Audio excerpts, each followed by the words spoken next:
TSPSC నిర్వహించే competitive ఎగ్జామ్లో భాగంగా మనం ఈరోజు కళ్యాణి చాళుక్యుల గురించి తెలుసుకుందాం. పశ్చిమ భారతదేశాన్ని, దక్షిణ భారతదేశాన్ని ఈ పరిపాలించిన రాజవంశాలలో ఒకటి కళ్యాణి చాళుక్యులు. చాళుక్యులు అనే పదము బ్రహ్మ యొక్క చులకము నుంచి ఉద్భవించడం వలన చాళుక్యులు అనే పదం వచ్చిందట. బ్రహ్మ యొక్క చులకము నుండి ఉద్భవించడం వలన చాళుక్యులు అనే పేరు రావడం జరిగింది. మనకు మెయిన్గా బాదామి చాళుక్యులు అనే బాదామి చాళుక్యులు, రాజధాని పేరు బాదామి కాబట్టి బాదామి చాళుక్యులు అన్నాం. బాదామి చాళుక్యుల యొక్క సంతతికి సంబంధించిన వారే ఈ కళ్యాణి చాళుక్యులు. ఇక్కడ రాజధానులు మారడం వలన అక్కడ వాళ్ళకు రాజధాని బాదామి లేదా వాతాపి కాబట్టి మనం వాళ్ళను బాదామి వాతాపి చాళుక్యులు అన్నాం. ఇప్పుడు మనం చదువుతున్నటువంటి చాళుక్యులకు రాజధాని కళ్యాణి కాబట్టి వీరిని మనం ఏమంటాము అంటే కళ్యాణి చాళుక్యులు అని పిలుస్తాం. ఈ కళ్యాణి అనే ప్రాంతం ఎక్కడ ఉన్నది అంటే కర్ణాటక రాష్ట్రంలో బీదర్ జిల్లాలో ఈ కళ్యాణి అనేది ఉన్నది. కాబట్టి కళ్యాణిని రాజధానిగా చేసుకొని పరిపాలించారు కాబట్టి మనం వీరిని కళ్యాణి చాళుక్యులు అని పిలుస్తున్నాము. ఈ కళ్యాణి చాళుక్యులు మొదట రాష్ట్రకూటులకు సామంతులుగా ఉన్నారు. కళ్యాణి చాళుక్యులు మొట్టమొదట రాష్ట్రకూటులకు సామంతులుగా ఉన్నారు. రాష్ట్రకూట రాజ్య పతనమైన తర్వాత కళ్యాణి చాళుక్యులు అనేవాళ్ళు రాజ్యాధికారానికి రావడం జరిగింది. అయితే ఈ రాజ్యాన్ని స్థాపించినప్పుడు మటుకు రాజధాని మాణ్యఖేటమే రాజధానిగా ఉన్నది. ఆ తర్వాతనే కళ్యాణికి మార్చడం వలన కళ్యాణి చాళుక్యులు అని పిలుస్తున్నాము. కళ్యాణి చాళుక్య రాజ్యస్థాపకుని పేరు రెండవ తైలపుడు అనే వ్యక్తి కళ్యాణి చాళుక్యుల అధికారాన్ని స్థాపించాడు. వాస్తవంగా చెప్పాలి అంటే చాళుక్యుల యొక్క అధికారాన్ని పునరుద్ధరించాడు. చాళుక్యుల యొక్క అధికారాన్ని పునరుద్ధరించాడు. రెండవ తైలపుని యొక్క పూర్వీకులు రాష్ట్రకూటులకు సామంతులుగా ఉన్నారు. ఆ రాష్ట్రకూట రాజ్యాన్ని పతనం చేశారు. రెండవ తైలపుడు అను రాజు రాష్ట్రకూటులలో చివరి రాజైన రెండవ కర్కుని ఓడించి తరిమివేసి మాణ్యఖేటాన్ని ఆక్రమించి రాజ్యాధికారానికి రావడం జరిగింది. ఈ విధంగా మళ్ళీ తిరిగి పశ్చిమ భారతదేశము, దక్షిణ భారతదేశంలో చాళుక్యుల అధికారము ప్రారంభమైంది. ఈ చాళుక్యులకు మొదట రాజధాని మాణ్యఖేటం ఉన్నది. ఈ కళ్యాణి చాళుక్యులకు మొదట రాజధాని మాణ్యఖేటము. దాని తదంతరము కళ్యాణికి రాజధాని అనేది మార్చబడింది. రాజధాని మాణ్యఖేటం నుండి ఎక్కడికి మార్చబడింది? కళ్యాణి అనే ప్రాంతానికి మార్చబడింది. మరి కళ్యాణి అనేది ఎక్కడ ఉన్నది అంటే కర్ణాటక రాష్ట్రంలో బీదర్ జిల్లాలో ఉన్నది. కళ్యాణి చాళుక్య రాజ్యస్థాపకుడు రెండవ తైలపుడు. ఈ రెండవ తైలపుడు క్రీస్తు శకం 973 సంవత్సరం నుంచి 997 సంవత్సరాల మధ్యకాలంలో పరిపాలన చేశాడు. రెండవ తైలపుని యొక్క పరిపాలనా కాలము 973 సంవత్సరం నుంచి 997 సంవత్సరాల మధ్యకాలంలో రాజ్యాన్ని పరిపాలించాడు. ఇతడు రెండవ తైలపుడు అనే రాజు రాష్ట్రకూటులలో చివరి రాజు రెండవ కర్కుడు. ఆ రెండవ కర్కుని చంపేసి ఆ రాజ్యాన్ని ఆక్రమించుకొని చాళుక్య అధికారాన్ని పునఃప్రతిష్ఠ చేశాడు. కాబట్టి వీళ్ళకు రాజధాని కళ్యాణి కాబట్టి కళ్యాణి చాళుక్యులు అని పిలుచుకున్నాము. ఆ తర్వాత రెండవ తైలపుడు మాల్వారాజైన ముంజరాజును పట్టుకొని వధించినట్లు ప్రబంధ చింతామణి అనే కావ్యము పేర్కొంటుంది. ఇక్కడ మనకి ఎగ్జామినేషన్లో ఏమడుగుతాడు అంటే రెండవ తైలపుడు ఓడించిన మాల్వారాజు ఎవరు? ముంజరాజును ఓడించినట్లు తెలుపుతున్నటువంటి గ్రంథము ప్రబంధ చింతామణి అనే గ్రంథము రెండవ తైలపుడు ముంజరాజును ఓడించినట్లుగా పేర్కొంటుంది. రెండవ తైలపుని యొక్క ఆస్థానంలో కన్నడ త్రయములో నివాడైన రన్నడు ఉండేవాడు. కన్నడ త్రయంలో పొన్న, రన్న, పంపకవి అనే వాళ్ళు ఉంటారు. పొన్న, రన్న, పంపకవి అనే వాళ్ళు ఉంటారు. ఇందులో రన్నడు అనేవాడు రెండవ తైలపుని ఆస్థానంలో ఉన్నాడు. రన్నడు అజిత పురాణము, గదాయుద్ధము అనే గ్రంథాలను రచించాడు.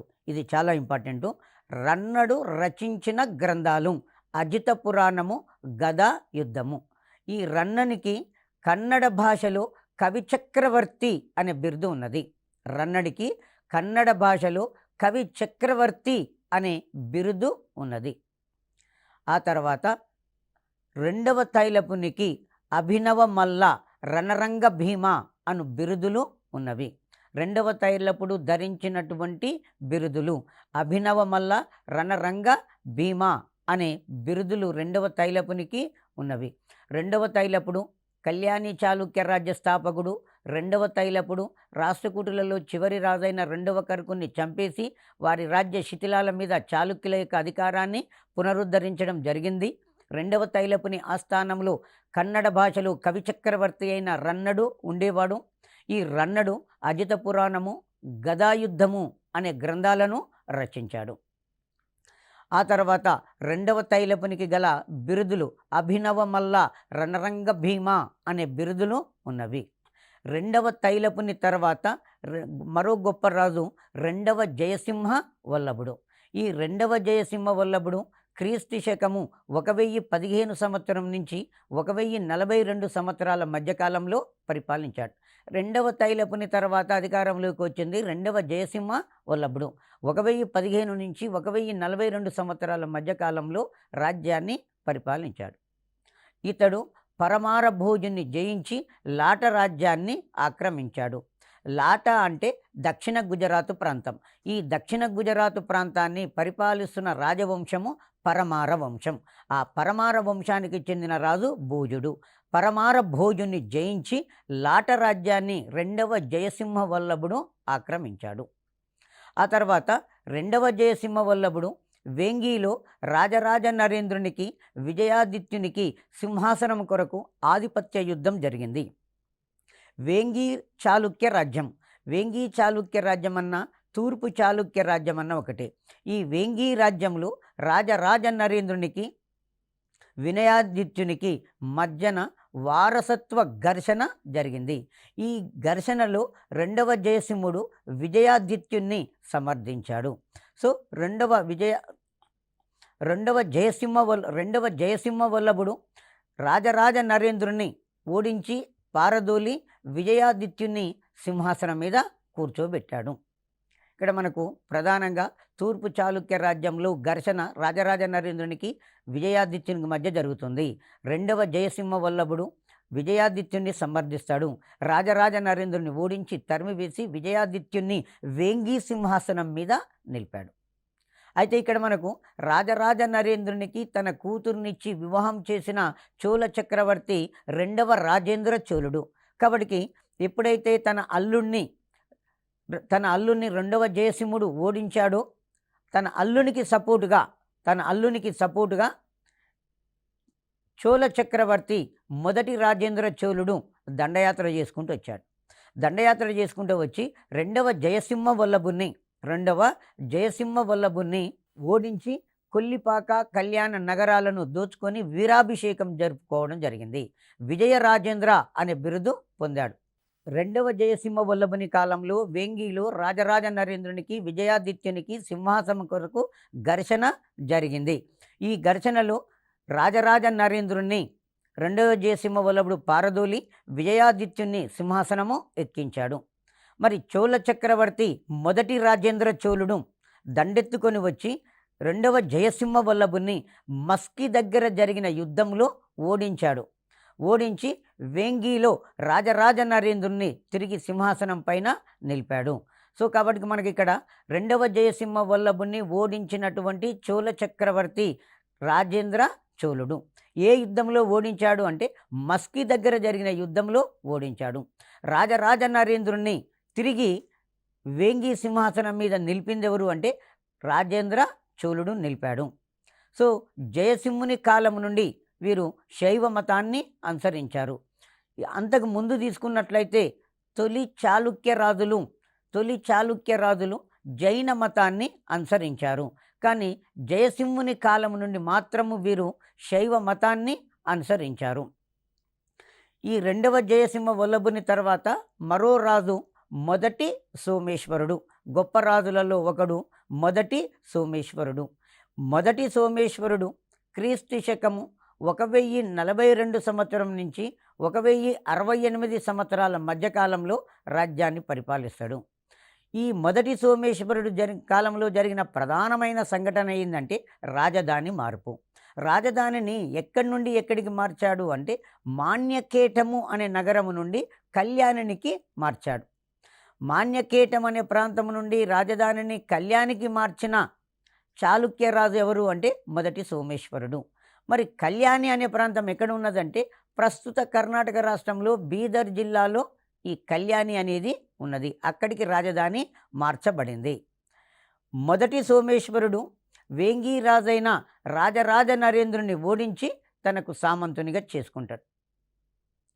మొదటి సోమేశ్వరుడు అనే రాజు మొదటి సోమేశ్వరుడు వేంగి రాజ్యం మీద దండెత్తుతాడు. వేంగిరాజు రాజరాజ నరేంద్రుణ్ణి ఓడించి తనకు సామంతునిగా చేసుకున్నాడు. ఇతని కాలంలో చోళ చక్రవర్తి మొదటి రాజాదిరాజు దండెత్తుకుంటూ వస్తాడు. ఎవరి కాలంలో? మొదటి సోమేశ్వరుని కాలంలో. ఇంపార్టెంట్ అండి. మొదటి సోమేశ్వరుని కాలంలో చోళ చక్రవర్తి మొదటి రాజాదిరాజు దండయాత్ర చేసుకుంటూ వచ్చి ఇతని రాజ్యంలో భాగంగా ఉన్న కొల్లిపాక, కళ్యాణి నగరాలను దోచుకోవడము జరిగింది. కొల్లిపాకనే ప్రస్తుతం ఏమని పిలుస్తున్నాం అంటే కొలనుపాక అని పిలుస్తున్నాం.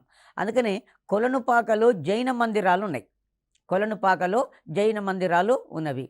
ఈ కొలనుపాకలో కళ్యాణి చాళుక్యులు తమ సైన్యాన్ని నిలుపుకునేవారు. కొల్లిపాకలో కళ్యాణి చాళుక్యులు తమ సైన్యాన్ని నిలుపుకునేవాళ్ళు. కాబట్టి తొలి కళ్యాణి చాళుక్య రాజులు జైన మతాన్ని అనుసరించారు. కాబట్టి ఇప్పటికీ మనకు జైన మత టెంపుల్స్ అనేవి కొలనుపాకలో కనిపిస్తున్నాయి. కొలనుపాకనే కొల్లిపాక అని చెప్పేస్తాం. మరి వీరికి రాజధాని కళ్యాణి. కళ్యాణి నగరాన్ని కొల్లిపాకలను ధ్వంసం చేసిన చోళ చక్రవర్తి మొదటి రాజు ధ్వంసం చేశాడు. దాన్ని దోచుకొని పోయాడు. వీరాభిషేకం, తన విజయానికి గుర్తుగా వీరాభిషేకం చేసుకొని విజయ రాజేంద్ర అనే బిరుదు పొందాడు. విజయ రాజేంద్ర బిరుదు కలిగినటువంటి చోళ చక్రవర్తి మొదటి రాజాదిరాజు విజయ రాజేంద్ర అనే బిరుదును పొందాడు.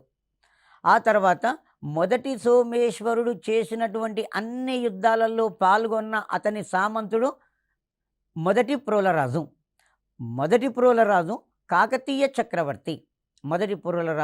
కాకతీయ చక్రవర్తి. కాకతీయ చక్రవర్తి అయినటువంటి మొదటి ప్రోలరాజు మొదటి సోమేశ్వరుడు జరుపుతున్నటువంటి అన్ని యుద్ధాలలో పాల్గొని అతని మెప్పును పొంది హనుమకొండ ప్రాంతాన్ని పూర్తి వంశపారంపర్య హక్కులతో పొందాడు. సో కాబట్టి మొదటి సోమేశ్వరుడు అనే రాజు తనకు యుద్ధాలలో సహాయం చేసిన కాకతీయ సామంతరాజైనటువంటి మొదటి ప్రోలరాజుకు హనుమకొండ ప్రాంతాన్ని పూర్తి వంశపారంపర్య హక్కులతో ఇచ్చాడు. ఇది చాలా ఇంపార్టెంట్. హనుమకొండ ప్రాంతాన్ని మొదటి ప్రోలరాజుకు వంశపారంపర్య హక్కులతో ఇచ్చినటువంటి కళ్యాణి చాళుక్య రాజు మొదటి సోమేశ్వరుడు. ఈ మొదటి సోమేశ్వరుడు తీవ్రమైనటువంటి అనారోగ్యానికి గురయ్యాడు. అతని యొక్క జబ్బు అనేది ఎంతకు తగ్గకుండా ఉన్నది. లాస్ట్కు తనకు చేసినటువంటి జబ్బుకు విసుగు చెంది నయం కాకుండా ఉన్నది. సో కాబట్టి విసుగు చెంది చివరికి శివనామస్మరణము చేస్తూ కావేరీ నదిలో దూకి ఆత్మహత్య చేసుకున్నాడు. మనకు ఎగ్జామ్లో క్వశ్చన్ అడిగే విధానం ఏంటంటే శివనామస్మరణ చేస్తూ తుంగభద్రా నదిలో దూకి ఆత్మహత్య చేసుకున్న కళ్యాణి చాళుక్య రాజు మొదటి సోమేశ్వరుడు. కారణం ఏంటంటే తన అనారోగ్య సమస్యని ప్రధానమైనటువంటి కారణంగా చెప్పుకోవచ్చు. మొదటి సోమేశ్వరుడు ప్రధానంగా మొదటి సోమేశ్వరుని గురించి చెప్పినప్పుడు మొదటి సోమేశ్వరుడు అనేవాడు మాన్యకేటము నుంచి రాజధానిని కళ్యాణికి మార్చాడు. అప్పటి నుంచి వీరను కళ్యాణి చాళుక్యులు అని పిలవడం జరిగింది. ఆ తర్వాత మొదటి సోమేశ్వరుడు రాజరాజ నరేంద్రుని ఓడించి తనకు సామంతునిగా చేసుకోవడం జరిగింది. ఇతని కాలంలో జరిగిన ప్రధానమైన సంఘటన ఏంటి అంటే, చోళ చక్రవర్తి మొదటి రాజాదిరాజు దండయాత్ర చేసుకుంటూ వచ్చి కొల్లిపాక, కళ్యాణి నగరాలను దోచుకొని వెళ్ళిపోయాడు. ఆ కొల్లిపాకనే ప్రస్తుతము కొలనుపాక, భువనగిరికి దగ్గరలో ఉంటుంది కొలనుపాక. ఆలేరు పట్టణానికి దగ్గరలో ఉంటుంది కొలనుపాక. ఆ తర్వాత ఇతనిని మొదటి సోమేశ్వరుణ్ణి ఓడించిన తర్వాత చోళరాజు మొదటి రాజరాజు పొందిన బిరుదేంది అంటే విజయ రాజేంద్ర అనే బిరుదును పొందినాడు. కాకతీయ రాజు మొదటి ప్రోలరాజు మొదటి సోమేశ్వరుడు చేస్తున్నటువంటి అన్ని యుద్ధాలలో సహాయపడ్డాడు. కాబట్టి మొదటి సోమేశ్వరుడు మొదటి ప్రోలరాజుకు హనుమకొండ విషయమన్నా ప్రాంతమన్నా ఒకటే, హనుమకొండ విషయాన్ని పూర్తి స్వాతంత్రమైన హక్కులతోటి ఇవ్వడము జరిగింది. సో చివరికి మొదటి సోమేశ్వరుడు అనారోగ్యానికి గురైపోయి చివరికి అది తక్కువ కాదు, ఆరోగ్యం అనేది కుదుట పడదు అని ఒక బెంగతోటి శివనామస్మరణ చేస్తూ తుంగభద్ర నదిలో దూకి ఆత్మహత్య చేసుకున్నాడు. ఇతని తర్వాత మరో గొప్ప రాజు 6వ విక్రమాదిత్యుడు. మొదటి సోమేశ్వరుని తదంతరము కళ్యాణి చాళుక్య రాజులలో గొప్ప రాజు 6వ విక్రమాదిత్యుడు. 6వ విక్రమాదిత్యుడు క్రీస్తు శకము 1076 సంవత్సరంలో నుండి 1126 సంవత్సరాల వరకు పరిపాలించాడు. ఈ ఆరవ విక్రమాదిత్యుడు సోలంకీలను, కాలచూరి రాజులను ఓడించాడు. జయించాడంటే అక్కడ వాళ్ళను ఓడించాడు అని అర్థం. 6వ విక్రమాదిత్యుడు సోలంకీలు ఏ ప్రాంతాన్ని పరిపాలించేవారు అంటే గుజరాత్ ప్రాంతాన్ని పరిపాలించారు. కాలచూరీలు ఏ ప్రాంతాన్ని పరిపాలించేవారు? కర్ణాటక ప్రాంతాన్ని పరిపాలించేవారు. ఇలా సోలంకీలను, కాలచూరి రాజులను ఓడించాడు 6వ విక్రమాదిత్యుడు. ఆ తర్వాత మొదటి బిల్లాలుడు ఇతనికి సమాంతరంగా హోయసాల రాజ్యాన్ని పరిపాలించాడు. ఇదే టైంలో కళ్యాణి చాళుక్యుల కాలంలోనే మైసూరు సమీపంలో ఒక కొత్త రాజ్యము పుట్టుకొచ్చింది. ఆ రాజ్యానికి పెట్టిన పేరే హోయసాల రాజ్యం. ఆ హోయసాల రాజ్యాన్ని మొదటి భల్లాలుడు అనేవాడు పరిపాలిస్తున్నాడు. ఎగ్జామ్లో అడిగే క్వశ్చన్ ఏంటంటే 6వ విక్రమాదిత్యునికి సమకాలికుడైనటువంటి హోయసాల రాజెవరు? మొదటి భల్లాలుడు. 6వ విక్రమాదిత్యుని సామంతుడైన కాకతీయ రాజెవరు? మొదటి ప్రోలరాజు. సో మొదటి భల్లాలుడు ఈ 6వ విక్రమాదిత్యునికి సమాంతరంగా హోయసాల రాజ్యాన్ని పరిపాలించడము జరిగింది. ఆ తర్వాత 1084 సంవత్సరంలో ఇతడు కంచి మీద దండయాత్ర చేసి కంచి నగరాన్ని దోచుకోవడం జరిగింది. 6వ విక్రమాదిత్యుడు క్రీస్తు శకము 1084 సంవత్సరంలో కంచి మీద దాడి చేసి కంచిలో ఉన్నటువంటి సిరి సంపదలను దోచుకొని రావడము జరిగింది.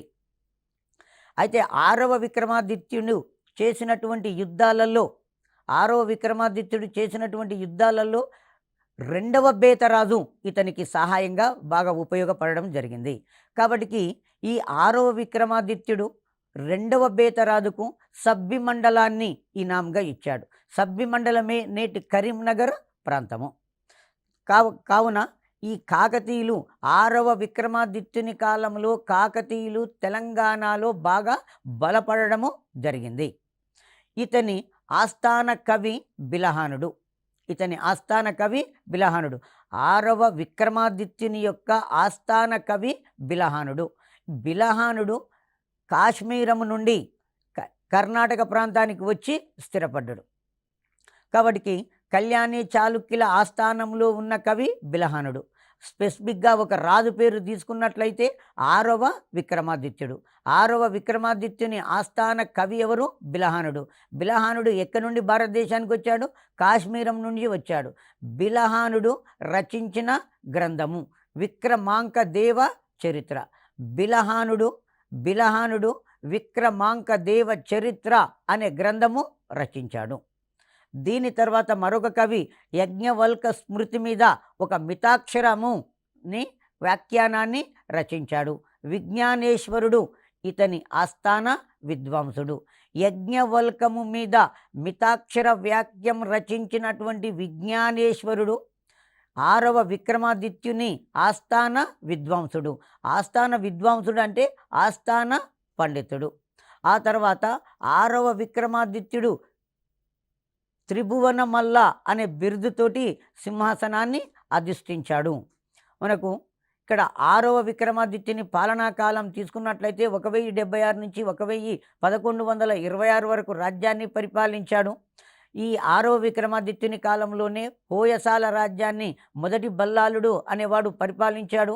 తర్వాత ఇతడు చేస్తున్న యుద్ధాలలో కాకతీయ సామంతుడు 2వ బేతరాజు సహాయపడడం జరిగింది. కాబట్టి 6వ విక్రమాదిత్యుడు 2వ బేతరాజుకు సభ్యమండలాన్ని దానంగా ఇవ్వడం జరిగింది. ఈ 6వ విక్రమాదిత్యుడు 1084లో కాంచీపురాన్ని ధ్వంసం చేయడం జరిగింది. 6వ విక్రమాదిత్యుని ఆస్థానంలో ఉన్న కవి పండితుడు బిలహానుడు విక్రమాంక దేవ చరిత్ర అనే గ్రంథము రాశాడు. బిలహానుడు కాశ్మీరం నుంచి కర్ణాటకకు వచ్చి స్థిరపడము జరిగింది. యజ్ఞవల్క స్మృతి మీద మితాక్షర వ్యాఖ్యానాన్ని విజ్ఞానేశ్వరుడు అనే కవి రచించాడు. అతను కూడా ఇతని ఆస్థానంలోనే ఉన్నాడు. ఈ త్రిభువనమల్ల అనే బిరుదుతోటి 6వ విక్రమాదిత్యుడు సింహాసనాన్ని అధిష్ఠించాడు. ఇతడు తన పేరిట క్రీస్తుశకము 1076 సంవత్సరంలో చాళుక్య విక్రమ శకం అనే ఒక నూతన శకాన్ని ప్రారంభించాడు. ఇక్కడ మనకు భారతదేశాన్ని ఒకసారి మన శకయుగం క్యాలెండర్లకు పోయినట్లయితే కనిష్కుడు అనే రాజు క్రీస్తుశకం 78న శకయుగము అనే ఒక నూతన శకాన్ని ప్రారంభించాడు. ఈ కనిష్కుడు ప్రవేశపెట్టినటువంటి శకయుగాన్ని ప్రస్తుత భారత ప్రభుత్వం తన క్యాలెండర్కు మాతృకగా స్వీకరించుకోవడము జరిగింది. అదేవిధంగా ఈ కళ్యాణి చాళుక్య రాజు 6వ విక్రమాదిత్యుడు 1076 సంవత్సరంలో చాళుక్య విక్రమ శకం అనే ఒక నూతన శకాన్ని ప్రారంభించాడు. మరి యావత్ ప్రపంచవ్యాప్తంగా అమల్లో ఉన్న క్యాలెండరు గ్రెగోరియన్ క్యాలెండరు. ఇది క్రీస్తుశకము 1082 నుంచి అమల్లో ఉన్నది. ఈ గ్రెగోరియన్ క్యాలెండర్ను పోప్ గ్రెగోరియన్ 13 అనేట ఆయన ప్రవేశపెట్టాడు. ప్రపంచవ్యాప్తంగా అమల్లో ఉన్న క్యాలెండరు గ్రెగోరియన్ క్యాలెండర్ 1582 నుంచి అమల్లో ఉంది. భారతదేశం యొక్క క్యాలెండరు కనిష్కుడు ప్రవేశపెట్టిన శుకయుగం నుంచి క్రీస్తుశకం 78 నుంచి తీసుకోవడం. పశ్చిమ భారతదేశంలో 6వ విక్రమాదిత్యుడు క్రీస్తుశకము 1076లో చాళుక్య విక్రమ శకం అనే ఒక నూతన శకాన్ని ప్రారంభించాడు. తర్వాత ఇతడు సింహల ప్రభు విజయబాహు ఇతనికి మంచి మిత్రుడు. 6వ విక్రమాదిత్యునికి మిత్రుడైనటువంటి సింహల రాజు విజయబాహుడు అనేవాడు ఇతనికి మంచి మిత్రుడు. ఇతని తర్వాత పరిపాలించినటువంటి కళ్యాణి చాళుక్య రాజులను చివరి రాజులు అంటారు. 6వ విక్రమాదిత్యుని తర్వాత అధికారంలోకి వచ్చిన రాజులను చివరి చాళుక్యులు అని పిలుస్తున్నాం. అందులో 3వ సోమేశ్వరుడు అనే రాజు క్రీస్తుశకము 1126 సంవత్సరం నుండి 1138 సంవత్సరాల మధ్యకాలంలో పరిపాలించాడు.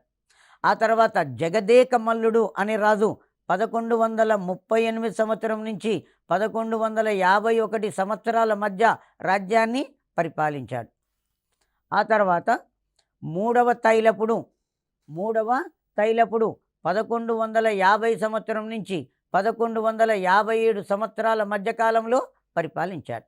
అయితే ఈ 3వ తైలపుడు రాజ్య పరిపాలన చేసేటప్పుడు కాకతీయ రాజు 2వ ప్రోలరాజు ఇతనిని బందీగా పట్టుకుంటాడు. ఆ తర్వాత దయదల్చి వదిలిపెట్టడం జరిగింది. కారణం ఏంటంటే కాకతీయులు ఎవరికి సామంతులు అంటే కళ్యాణి చాళుక్యులకు సామంతులు. సో ఆ కృతజ్ఞతాభావంతో 2వ ప్రోలరాజు 3వ తైలపుని బంధించినప్పటికీ కూడా కృతజ్ఞతాభావంతో విడిచిపెట్టడము జరిగింది. 3వ తైలపుడు కాలచూరి బిజ్జలుణ్ణి ఓడించి తరిమి రాజ్యాన్ని ఆక్రమించాడు. ఈ 3వ తైలపుడు రాజ్య పరిపాలన చేసేటప్పుడు కాలచూరి బిజ్జలుడు అనే వ్యక్తి 3వ తైలపుని తరిమివేసి రాజ్యాన్ని ఆక్రమించుకోవడము జరిగింది. కాలచూరి బిజ్జలుడు కళ్యాణిని ఆక్రమించుకొని కొంతకాలము రాజ్యాన్ని పరిపాలించాడు. ఈ కాలచూరి బిజ్జలుడు జైన మతాభిమాని. కాలచూరి బిజ్జలుని యొక్క మంత్రి బసవేశ్వరుడు. వీనని మనము బసవన్న అని కూడా అంటాం. కాలచూరి బిజ్జలుని దగ్గర మంత్రిగా ఉన్నటువంటి బసవేశ్వరుడు తిరుగుబాటు చేసి కాలచూరి బిజ్జలుని 1168 సంవత్సరంలో చంపేశాడు. చంపేసి ఈ రాజ్యాన్ని ఆక్రమించుకోవడం జరిగింది. ఆ తర్వాత 1183 సంవత్సరంలో మూడవ తైలపుని యొక్క కుమారుడు, చివరి రాజు అని కూడా చెప్తాం, నాలుగవ సోమేశ్వరుడు కళ్యాణి సింహాసనాన్ని అధిష్ఠించాడు. కళ్యాణి చాళుక్య రాజులలో చిట్ట చివరి రాజు ఎవరు అంటే నాలుగవ సోమేశ్వరుడు ఎవరి కుమారుడు అంటే మూడవ తైలపుని యొక్క కుమారుడు. మూడవ తైలపుని ఓడించింది ఎవరు అంటే కాలచూరి బిజ్జలుని చంపేసింది ఎవరు అంటే బసవేశ్వరుడు. ఆ తర్వాత నాలుగవ సోమేశ్వరుడు అధికారంలోకి వచ్చి 1189 వరకు ఇతను పరిపాలన చేస్తాడు. 1189 సంవత్సరంలో యాదవ రాజైన భిల్లముడు నాలుగవ సోమేశ్వరుణ్ణి ఓడించి ఈ రాజ్యాన్ని తన రాజ్యంలో కలిపేసుకోవడం జరిగింది. ఈ విధంగా ఈ కళ్యాణి చాళుక్య రాజ్యము అంతమైపోవడం జరిగింది. ఏ రాజ్యంలో భాగమైపోయింది? యాదవ రాజ్యంలో భాగంగా కావడము జరిగింది. బాదామి చాళుక్య రాజుల వరే వీరు కూడా మయూరధ్వజులు. కళ్యాణి చాళుక్యులు మయూరధ్వజులు, వరహ లాంఛనులు. వీరి యొక్క అధికార చిహ్నం ఏంది అంటే వరహం. కాబట్టి మయూరధ్వజులు, వరహ లాంఛనము వీరి అధికారిక చిహ్నము. ఈ కళ్యాణి చాళుక్యులు తమ రాజ్యాన్ని మండలాలుగా విభజించారు. మండలం మీద అధికారి లేదా పాలకునేమంటామంటే మండలేశ్వరుడు అని పిలుస్తాం. మండలం మీద అధికారి మండలేశ్వరుడు. తొలి కాకతీయులు జైన మతస్థులు జయసింహుని కాలము నుండి శైవ మతాన్ని అనుసరించారు. కర్ణాటక రాష్ట్రంలో బసవేశ్వరుడు వీరశైవ ఉద్యమాన్ని స్థాపించాడు, వీరశైవ మతాన్ని స్థాపించాడు. ఈ వీరశైవులు శివుడిని లింగం రూపంలో ఆరాధించడము జరుగుతుంది. తర్వాత వీరశైవ మతస్థులను జంగాలుగా కూడా పిలుస్తారు, లేదా లింగాయతులు అంటారు. జంగాలు లింగాయతులు అనగా ఒకటే. వీరు శివుణ్ణి లింగం రూపంలో ఆరాధించడము జరిగింది. బసవేశ్వరుడు వీరశైవ ఉద్యమం అంటాం. బసవేశ్వరుడు తన బోధనలో కుల భేదాలను ఖండించాడు, సమానత్వాన్ని బోధించాడు. కుల వ్యవస్థను ఖండించి సమానత్వాన్ని బోధించడము జరిగింది. విజ్ఞానేశ్వరుడు మితాక్షరి అనే గ్రంథాన్ని రాశాడు. మూడవ సోమేశ్వరుడు మనసోల్లాసము అనే గ్రంథాన్ని రచించాడు. సో కిరణికుడు అనే రాజు పాంపా శతకాన్ని రచించాడు. కళ్యాణి చాళుక్యుల కాలంలో విద్యా కేంద్రాలను ఘటికలు అని పిలుస్తాం. ఇది చాలా ఇంపార్టెంట్. లాస్ట్ పాయింట్, కళ్యాణి చాళుక్యుల కాలంలో విద్యా కేంద్రాలను ఏమంటామంటే ఘటికలు అని పిలుస్తుంటాం. అయితే ముఖ్యంగా ఈ రాజుల గురించి చదివినప్పుడు వారి కాలంలో ఉన్నటువంటి ఆ కవులు రచించిన గ్రంథాలు, వీరు ఏ రాజు ఏ మతాన్ని అనుసరించాడు, ఈ మతాల గురించి మనం చదివేటప్పుడు కొంచెం మైండ్లో పెట్టుకొని చదవండి.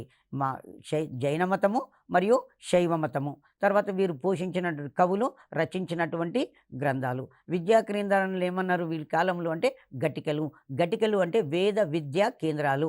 ఘటికలు అనగా కళాశాలలు. Okay, thank you.